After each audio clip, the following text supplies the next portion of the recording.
अस्सलाम वालेकुम। आप देख रहे हैं के न्यूज चैनल। खबर शामिल करते हैं शेखुपुरा से। हमारे बैरो चीफ ताहिर खान की रिपोर्ट के मुताबिक सफदराबाद पुलिस की बड़ी कार्रवाई, 2 मंशियात फरोश गिरफ्तार, भारी मकदार में चरस और अफयून बरामद करके मुकदमा दर्ज कर लिया गया।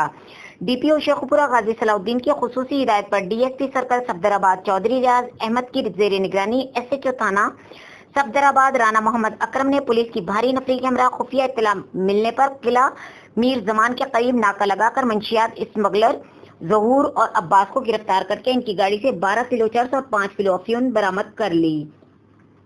इनके खिलाफ मुकदमा दर्ज कर लिया। एसएचओ थाना सफदराबाद राना मोहम्मद अकरम का कहना है कि मंशियात फरोश माशरे का नासूर है, इनके खिलाफ क्रैकडाउन जारी रहेगा।